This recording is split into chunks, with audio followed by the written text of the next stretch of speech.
Hi friends, and welcome back to my channel. On today's video, I'm going to teach you just how easy it is to make edible lace for your cakes and cookies using FlexFrost, which is a fabric-like icing sheet.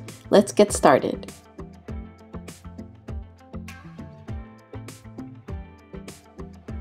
I have one small bowl with water.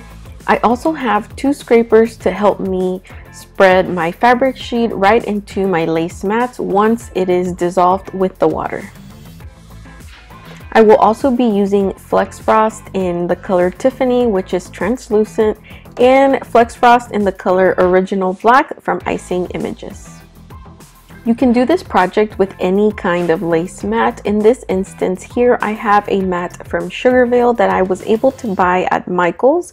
Or you can also use mats like this pink one here that I got at Hobby Lobby. The only difference is that a few of the mats are different in the way that they are deeper, so this may affect the time that it takes to dry. To begin, I'm simply going to take a little piece of my black FlexFrost and simply tear it away from its backing.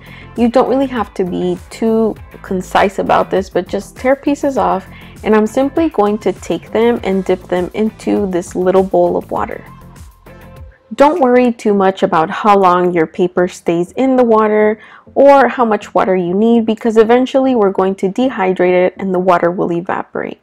So now I'm just going to place my damp piece of fabric paper right onto my lace mat, and you'll notice that it'll start to get wrinkly, and that's what we wanted to do, because once it gets wrinkly, it means that it is dissolving and it's going to turn into a paste, which is going to make it easier for us to spread into our mat.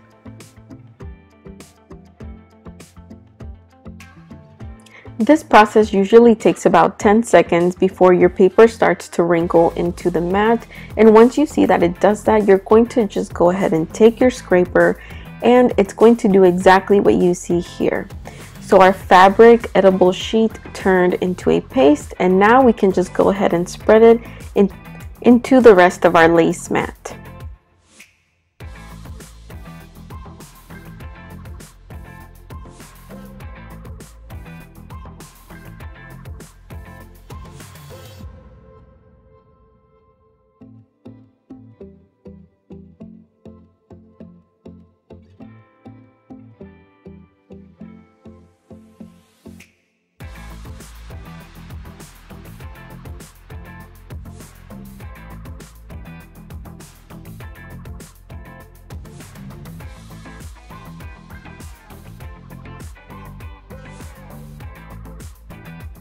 For this method, what I'm going to do is I'm actually going to take the Tiffany FlexFrost sheet and I'm simply going to pull it off of its backing and then tear it into small pieces and place it into a small bowl.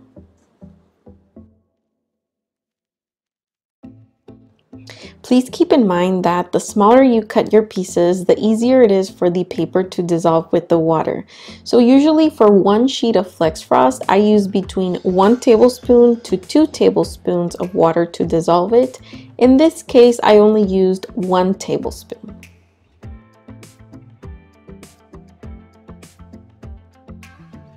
And now I'm going to go ahead and add a few drops of gel food coloring.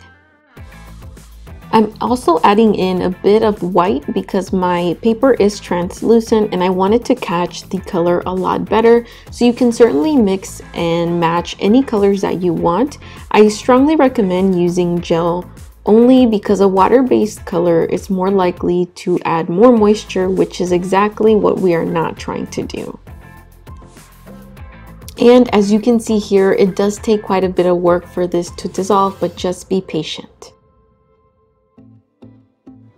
And if for some reason you still have big pieces that are not dissolving, you can do one of two things. You can either take them out or you can add a little bit of more water to help you dissolve them. But just remember not to add too much, because that will add to the amount of time that you will have to dehydrate this lace for. So once you have a paste, you're going to go ahead and take the paste and place it into your lace mat, and with a spreader we're going to spread it evenly throughout the entire mat.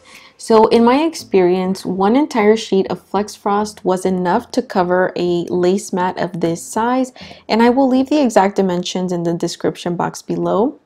I also want to let you know that with the excess paste from this first run, I did go ahead and save it into a small container, because you'll find that when you dehydrate your lace, it kind of shrinks or sinks in a little bit. So you'll have to give it 2 passes in order for this lace to be successful and to look prettier.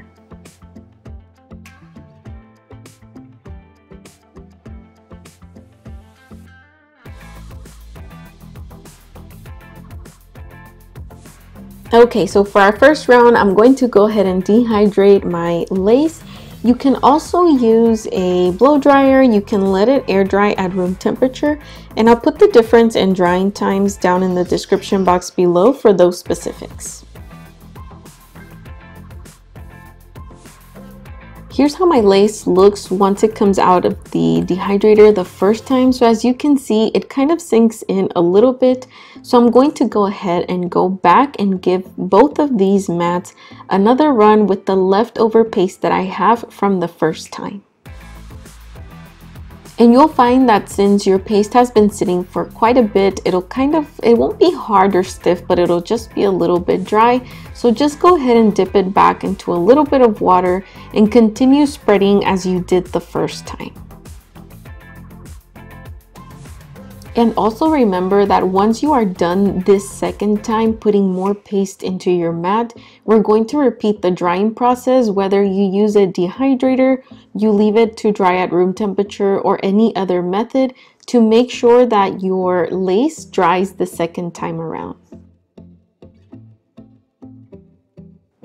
Here's how my lace looks once it comes out for the second time. And what you want to do is you want to go ahead and place your mat face down and simply and slowly pull very gently with your fingers away from the mat. I find that this method is a little bit easier versus just pulling the lace right off the mat completely.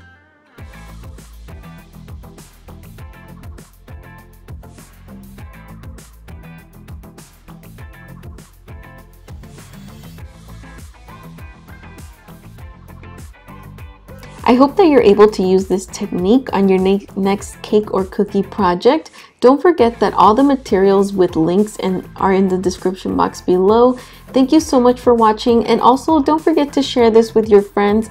Leave me a comment, hit the like button, and don't forget to subscribe before you go. I'll talk to you next time. Bye!